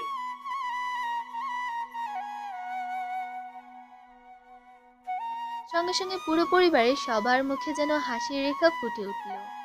তারা তো ভাবতেও পারেনি এমন কিছু হবে। সবার হাসির মাঝে আদ্রিজা শুধু তাকালো অভ্রের মুখের দিকে। অভ্রের রিয়াকশনটা ঠিক বুঝলো না। জ্যোৎস্না ভরা আলো, নিরিবিলি চারপাশ, মস্ত বড় আকাশটায় তারার ভিড়ে চাঁদ উঠেছে একটা। বাড়ির সামনের বড় গাছটা বাতাসের সংস্পর্শে নড়ছে কিছুক্ষণ পর পর। মানুষের আনাগোনা খুব কম। রাস্তার সামনে আলোকিত ল্যাম্পপোস্টটা দাঁড়িয়ে আছে নির্ঘুম হয়ে। আর এসবের ভিড়ে নিশ্চুপে নিজের বেলকনিতে দাঁড়িয়ে আছে অভ্র, দৃষ্টি তার আলোকিত ল্যাম্পপোস্টের দিকে। এমন সময় হঠাৎই পেছন থেকে বলে উঠল আদ্রিজা, আপনি আমায় বিশ্বাস করবেন অভ্র? হুট করে বিশ্বাস অবিশ্বাসের প্রশ্নটা কানে আসতেই খানিকটা চমকে উঠল অভ্র। পেছন ফিরে তাকালো সে, তারপর নীরবেই বলল, মানেটা খুব সোজা। আই থিঙ্ক আমি আপনাকে এমন কিছু বলিনি যে আপনি বুঝতে পারেননি। অনেকগুলো দিন হয়েছে আমরা একসাথে আছি, অনেকগুলো মাস পেরিয়ে গেছে আমাদের বিয়ে হয়ে গেছে। এত দিনে আপনার মনে কি আমার জন্য বিশ্বাসের শক্ত দেয়াল তৈরি হয়েছে নাকি? আদ্রিজা আর কিছু বলার আগে আদ্রিজার ঠোঁটে হাত দিল অভ্র, তারপর বলল, হুস, চুপ থাকো কিছুক্ষণ। আদ্রিজা অবাক হলো, চরম অবাক হলো। এমন একটা সিরিয়াস বিষয়ে অভ্রের কাণ্ডে থমথমে চেহারায় তাকালো সে অভ্রের মুখের দিকে। অভ্রের হাবভাব ঠিক বুঝতে পারছে না আদ্রিজা। এরই মাঝে আদ্রিজাকে ঘুরিয়ে বেলকনির দিকে ধরল অভ্র, তারপর পেছন থেকে আদ্রিজাকে জড়িয়ে ধরে আকাশপথে তাকিয়ে বলল সে, আজকের চাঁদ খুব সুন্দর, তাই না ব্ল্যাকবেরি? হুট করা কাণ্ডে অনেকটা বিস্মিত হয়ে আদ্রিজা পেছন ঘুরতেই যাবে, তার আগে বলে উঠল অভ্র, শ্শ্, পিছনে ঘুরো না, তুমি চাঁদটা দেখো। আদ্রিজা আর ঘুরল না, আকাশপথে তাকালো। মস্ত বড় আকাশে জ্বলজ্বল করা তারার ভিড়ে থাকা চাঁদটা দেখল সে, পুরো সাদা হয়ে আছে। আদ্রিজা চাঁদটার দিকে তাকিয়ে বলে উঠল, শুনো, আমাদের যদি ছেলে হয় তাহলে ওর নাম রাখবো চাঁদ, আর যদি মেয়ে হয় তাহলে নাম রাখবো তারা। সুন্দর না বলো? আদ্রিজা আবারও অবাক হলো, চরম অবাক হলো। আবারও পেছন ঘুরে কিছু বলতেই যাবে, তার আগেই অভ্র বলে উঠল, তোমায় বললাম না পিছন ঘুরবে না, সামনে তাকাও। আমি জানি তুমি কেন কিছুক্ষণ আগে বিশ্বাস অবিশ্বাসের প্রশ্ন করেছো। তুমি এটা ভাবছো তো তোমার প্রেগনেন্সির কথা শুনে আমি তোমায় ভুল বুঝবো? বাকি সব ছেলেদের কথা জানি না, কিন্তু আমি তো জানি আমার বউ কেমন। আর তার চেয়েও বড় কথা, সেদিন রুহুলের এঙ্গেজমেন্ট পার্টির রাতে কী হয়েছিল আমার কিন্তু সব মনে আছে। এটা ঠিক প্রথম মনে ছিল না, কিন্তু পরে মনে পড়েছিল। আর আজ তো আমার একটা খারাপ লাগেছিল, সেটা হলো তুমি সেদিন আমায় মিথ্যে বলেছিলে। কিন্তু তুমি এটা কি করে ভুললে? সেদিন ড্রিঙ্ক তোমার থেকে আমি কম করেছিলাম, সেদিন তোমায় হুট করে কুলে তুলে নেওয়া, তোমায় নিয়ে রুমে যাওয়া, তোমার অভ্র আর কিছু বলার আগে আদ্রিজা নড়ে চড়ে উঠল, খানিকটা আমতা আমতা করে বলল, আর কিছু বলতে হবে না। আমার মনটাকে ভালোবাসো আদ্রিজা, আমায় ভালোবাসবে আদ্রিজা। দেখো, লাবণ্যকে নিয়ে আর ভেবো না। আমি জানি ওর খারাপ লাগছে, তবে কি বলো তো, দুনিয়ার সবাই তো সবার জন্য জন্ম নেয় না, আবার সবার ভালোবাসা পূর্ণতা পায় না। তাই বলবো লাবণ্য শ্রাবণকে ভুলে আমরা স্বাভাবিক দুজন স্বামী স্ত্রীর মতো জীবনযাপন করতে পারি কি? ওরা অতীত ছিল, এখন তুমি আমার জন্য আর আমি তোমার জন্য বর্তমান। আমায় কখনো ছেড়ে যাবে না ব্ল্যাকবেরি? আমি নিজেও জানি না আমি তোমাতে এতটা আসক্ত কী করে হলাম। তোমার গর্ভে আমাদের সন্তান আসতে চলেছে, এটা যেমন একটা খুশির সংবাদ, তেমনি আমার জন্য খানিকটা আতঙ্কের। আমি তোমায় ছাড়া বাঁচব না আদ্রিজা। আমার এই নিষ্পাপ মন শুধু তোমাকেই দিতে চাই, তোমাকেই পেতে চাই। আমি তোমাকে খুব ভালোবাসি। তোমার কিছু হয়ে গেলে আমি যে পাগল হয়ে যাব। বলতে বলতে আদ্রিজাকে আরো শক্ত করে চেপে ধরলো অভ্র। এক অজানা ভয় এসে গ্রাস করলো তাকে। খানিকটা অস্থিরতাও ফিল হচ্ছে। অভ্র ঘামছে। আদ্রিজা যেন বুঝলো অভ্রের অবস্থাটা। হুট করেই পেছন ঘুরে তাকালো সে। তাকালো অভ্রের মুখের দিকে। কেমন যেন থতমত হয়ে আছে অভ্রের মুখটা। আদ্রিজা অভ্রের চোখের দিকে তাকিয়ে বলল, আপনি এত ঘামছেন কেন? আর এত ভয় পাওয়ারই বা কি আছে? আমি আপনায় ছেড়ে কোথাও যাব না অভ্র, কারণ আমিও যে আপনায় ভীষণ ভালোবাসি। নিজের অজান্তেই আপনায় আমি ভালোবেসে ফেলেছি। আদ্রিজার কথা শুনে অভ্রের প্রচন্ড খুশি লাগছে, তবে সেটা বাহিরে প্রকাশ করতে পারছে না, কারণ দুশ্চিন্তায় মাথা ঝেঁকে বসেছে তার। আর এই দুশ্চিন্তার কারণে আদ্রিজার প্রেগনেন্সির কথা শুনে থমথমে হয়েছিল অভ্র। এখনো ভয় পাচ্ছেন কেন? আমি আপনায় ছেড়ে কোথাও যাব না। আমার এক প্রিয় আন্টি ছিল আদ্রিজা। আমার বয়স তখন খুব বেশি নয়। আন্টি আমায় ভীষণ ভালোবাসতো, নিজের থেকেও বেশি। আমিও বাসতাম, কিন্তু ওনার প্রথম বেবির ডেলিভারির সময় উনি মারা যান। আমি সেদিন খুব কেঁদেছিলাম আদ্রিজা। আমি সেই প্রিয় মানুষ হারানোর যন্ত্রণাটা আর পেতে চাই না। আন্টি চলে যাওয়াতে কষ্ট পেয়েছিলাম খুব, কিন্তু নিজেকে সামলাতে পেরেছি। কিন্তু তোমার কিছু হয়ে গেলে আমি তো মরেই। আগেই নেগেটিভ ভেবে রাখছেন কেন? আল্লাহর উপর ভরসা রাখুন, দেখবেন কিছু হবে না।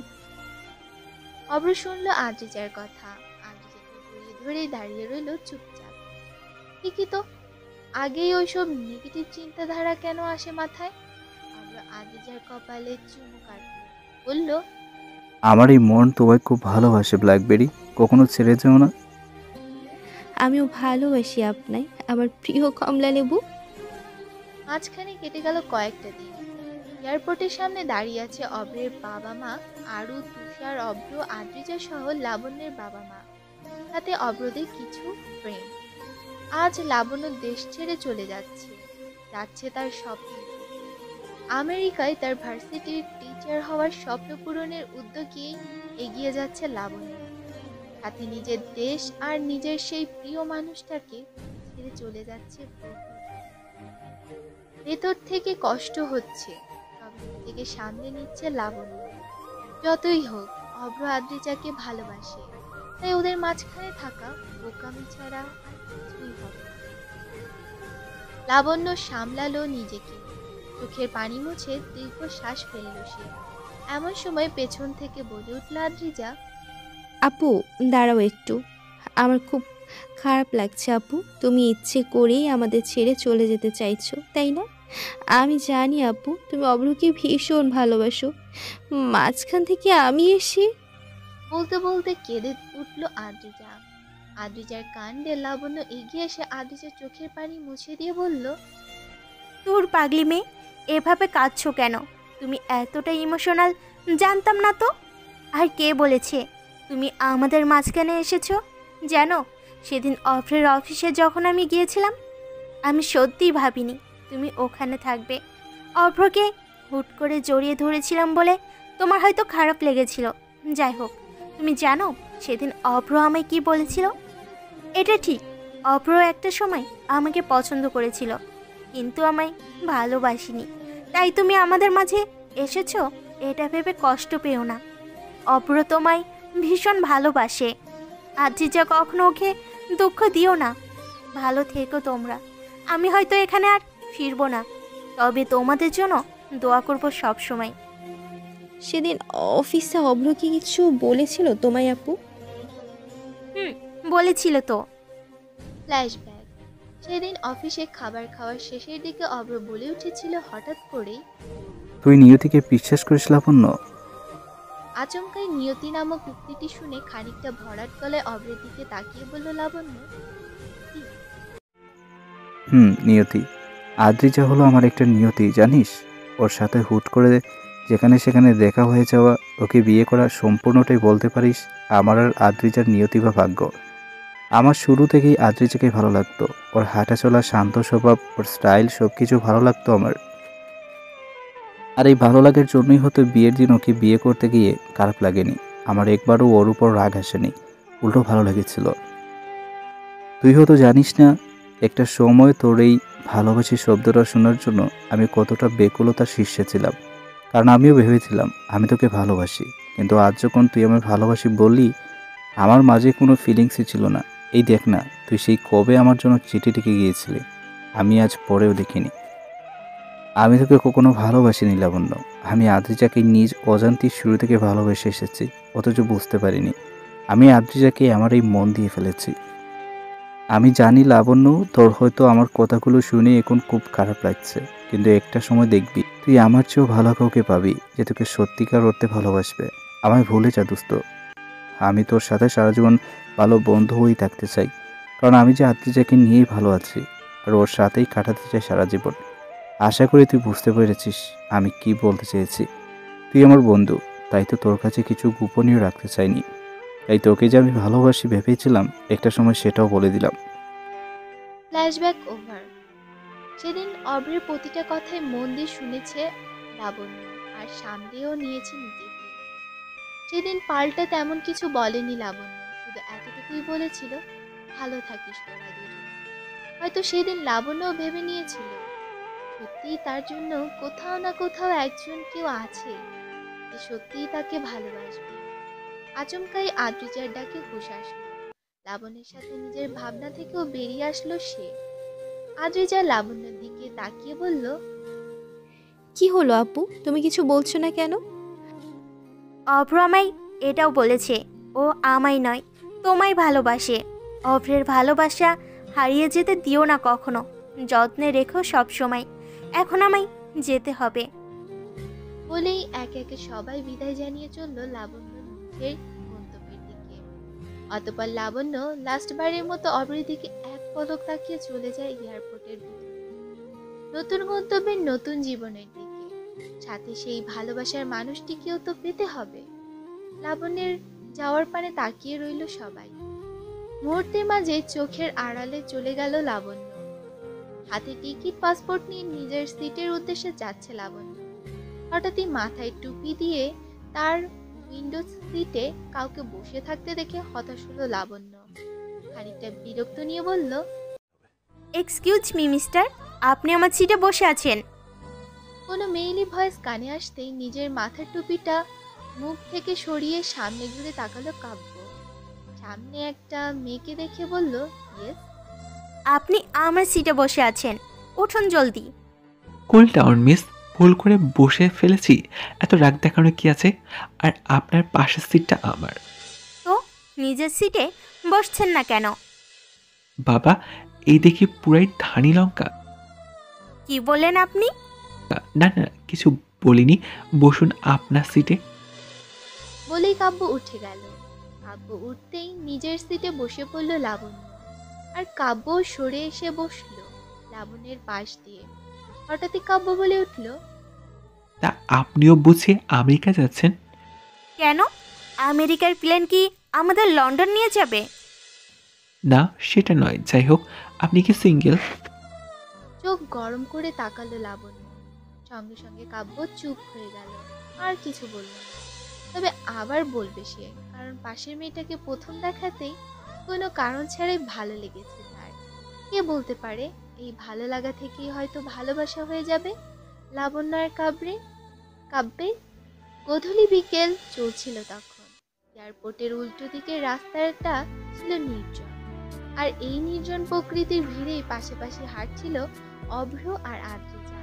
নীরবতা চলছিল দুজনের মাঝে। হঠাৎই অভ্র বলে উঠল, এই মন তো তোমাকে দিয়ে ফেলেছি ব্ল্যাকবেরি। গোধূলি বিকেলে তুমি আমি দুজন নির্জন এই প্রকৃতির ভিড়ে হাঁটছি, নীরব হয়ে। বিষয়টা কাপছাড়া নয় কি?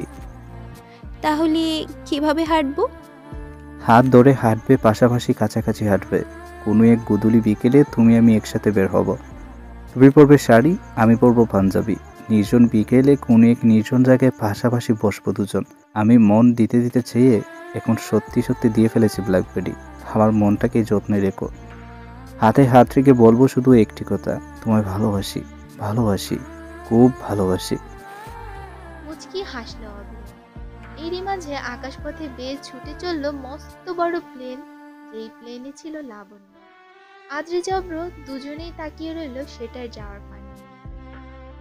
হঠাৎই আদ্রিজা বলে উঠল, দোয়া রইল আপু, তুমিও ভালো থাকো, তোমার জীবনেও নতুন কেউ আসুক যে তোমায় সত্যি সত্যি ভীষণ ভালোবাসবে। অভ্র শুনল আদ্রিজার কথা আর মনে মুচকি হাসল সে। সাথে নিজেও প্রার্থনা করলো সত্যি সত্যি লাবণ্যের লাইফে কেউ আসুক। তপ্ত নিঃশ্বাস ছাড়লো অভ্র আদ্রিজা। তারপর বেশি না ভেবে দুজন দুজনের দিকে তাকিয়ে চলল নিজেদের গন্তব্যের দিকে। আর প্লেনে চড়েই পাশাপাশি বসে ছুটে চলছিল কাব্য আর লাবণ্য। লাবণ্যকে বিরক্ত করছে সে, আর লাবণ্য শুধু গরম চোখ করে তাকাচ্ছে তার দিকে। বিষয়টা সুন্দর না? মাঝপথেই কেটে গেল 10 মাস। 10 মাসে বদলে গেছে অনেক কিছু। আদ্রিজা অভ্রের সম্পর্কটাও হয়ে গেছে গভীরতর থেকে আরো গভীরতর। রোজ অফিস থেকে ফিরে আদ্রিজাকে খাইয়ে দাইয়ে ওকে জড়িয়ে ধরে ঘুমানো, ও সেবা করাই যেন অভ্রের একটা ডেইলি রুটিন। ডেলিভারির সময় যত ঘনিয়ে আসছিল টেনশনটাও যেন ততই বাড়ছিল। প্রতিদিন আল্লাহ দরবারে মাঝরাতে উঠে নামাজ পড়ে আদ্রিজার জন্য কাঁদে সে। আদ্রিজা ঘুরে ঘুরে প্রায় দেখেছে সেটা, তবে অভ্রকে বুঝতে দেয়নি। মনে মনে ভীষণ খুশি হতো, সাথে ভাবতো কতটা ভাগ্যবতী সে। অভ্র তাকে সত্যিই ভীষণ ভালোবাসে। পরিশেষে ডেলিভারির দিনটা চলেই আসলো। এই 10 মাসে আরেকটা ঘটনা ঘটেছিল, সেটা হলো আরু আর আশিকের সম্পর্কটা সবাই জেনে গেছে। আদ্রিজাদের বন্ধুমহল তো পুরোই হতভম্ব হয়ে গিয়েছিল। শেষে কিনা আরু সেই 3rd ক্লাস কবিতার কবিরই প্রেমে পড়ল। বিষয়টা জানার পর অভ্রের বাবা আশিকের মা একটু কিন্তু কিন্তু করলেও পরক্ষণেই মেনে নিয়েছে সবটা। যতই হোক ছেলে মেয়ের সুখের বিষয় নিয়ে কথা। তবে ওদের বিয়েটা আশিক আর আরু যেহেতু সেম এজের, তাই আপাতত কাবিন ছাড়া কিছু করেনি। কনে বিদায়টা ওদের পড়াশোনা কমপ্লিট হওয়ার পরই হবে। আরু আশিকও মেনে নিয়েছে সবটা। প্রচন্ড খুশি তারা। হসপিটালের অপারেশন থিয়েটারের বাইরে চিন্তিত মাখা মুখ নিয়ে দাঁড়িয়ে আছে অভ্র সহ সবাই। তুষারও বসে আছে। বেশ ঘন্টাখানেক আগেই আদ্রিজাকে অপারেশন থিয়েটারে নেওয়া হয়েছে। আদ্রিজার চিৎকার শোনা যাচ্ছে। আদ্রিজার চিৎকারে অভ্রের বুকটা ছিন্ন বিচ্ছিন্ন হয়ে যাচ্ছে। ইচ্ছে করছে অপারেশন থিয়েটার ভেঙে আদ্রিজাকে বাইরে বের করতে। কষ্ট হচ্ছে তার, ভীষণ কষ্ট। এরই মাঝে বাচ্চার কান্নার আওয়াজ শোনা গেল। সাথে সাথেই উপস্থিত সবার ঠোঁটে হাসি ফুটে উঠল। তার কিছুক্ষণের মধ্যে একজন নার্স একটা ফুটফুটে মেয়ে শিশুকে কোলে নিয়ে বাইরে আসলো। অভ্র তৎক্ষণাৎ এগিয়ে গেল। অভ্রকে দেখেই নার্সটি খুশি হয়ে বলল, কংগ্রাটস মিস্টার অভ্র, আপনি মেয়ের বাবা হয়েছেন। নার্সের কথা শুনে সবাই আল্লাহ দরবারে 2 হাত তুলে আলহামদুলিল্লাহ বলল। অভ্র খানিকটা নিচু হয়ে মেয়ের কানের সামনে মুখ নিয়ে আজান দিল। সে ছিল এক মধুর মুহূর্ত। আজান দেওয়া শেষ হতেই অভ্র কোলে তুলে তার মেয়েকে চুমু আটলো কয়েকবার। প্রথমবার মেয়ের বাবা হওয়ার অনুভূতিটা যেন সত্যিই দারুণ। অভ্র মেয়েকে কোলে নিয়ে খানিকটা চিন্তিত স্বরে বলল, মেয়ের মা কেমন আছে নার্স? সুস্থ আছে, ডোন্ট ওয়ারি মিস্টার অভ্র। সঙ্গে সঙ্গে খুশি হয়ে আর একটু শক্ত করে মেয়েকে বুকে জড়িয়ে ধরল অভ্র। এবার আমরা সবাই খুব আনন্দে থাকবো মাই প্রিন্সেস। হসপিটালের বেডে শুয়ে আছে আদ্রিজা। কতক্ষণ আগেই জ্ঞান এসেছে তার। একে একে সবাই দেখা করে গেছে তার সাথে, শুধু অভ্র আর তার মেয়ে বাকি। আদ্রিজা বুঝছে না অভ্র এখন আসছে না কেন। সে কখন থেকে অভ্র আর মেয়েকে দেখার জন্য মনটা ব্যাকুল হয়ে আছে আদ্রিজার। এমন সময় মেয়েকে কোলে নিয়ে ভেতরে ঢুকলো অভ্র। সেই চিরচেনা কণ্ঠে প্রিয় মানুষটির মুখে সেই প্রিয় নামটি শুনতেই সামনে তাকালো আদ্রিজা। খুশিও বলল, আপনি এসেছেন? উত্তরে অভ্র তার মেয়েকে কোলে নিয়ে এগিয়ে এসে বলল, অব্র এগিয়ে গিয়ে মেয়েকে আদ্রিজার কোলে দিল। আদ্রিজাও কোলে নিল মেয়েকে, বুকে জড়িয়ে ধরে চুমু আটলো কয়েকবার। আদ্রিজার খুশি দেখে অব্র আদ্রিজার কপালে চুমু এঁটে দিয়ে বলল, "Thank you." খুশি হলো আদ্রিজা। সেও অব্রের হাতটা ধরে চুমু দিয়ে বলল, ভালোবাসি বাবুর বাবা। বুকে মাথা রাখলো আদ্রিজা। অব্র জড়িয়ে ধরলো আদ্রিজাকে, তবে আজ কিছু বলল না। নীরব থাকলো দুজন। ঘড়ির কাঁটার টিকটিক শব্দে ছুটছিল তখন। বাইরে হিম শীতল গধূলি বিকেলের বাতাস বইছিল চুপচাপ। সূর্যটা চলে যাওয়ার আভাস আসছিল সাথে। হসপিটালের জানালা টপকে আসছিল সেই বাতাস। সাথে প্রকৃতি যেন বলছিল তাদের, শোনো সবাই, এক মন আরেক মনকে আপন করে নিয়েছে। আজ গধূলি বিকেল চলে যাচ্ছে আবার, সাথে দিয়ে যাচ্ছে দুজন মানুষের অফুরন্ত ভালোবাসার একটা নতুন ফুলের ছোঁয়া। জানো তো, সেই ফুলের নামটা কিন্তু রোজ। রাতে আকাশের মাঝে ভেসে ওঠে বারবার। ভুলো না আবার, মনে রেখো, সব সময় অনুভূতির বিশাল দেওয়াল নিয়ে এই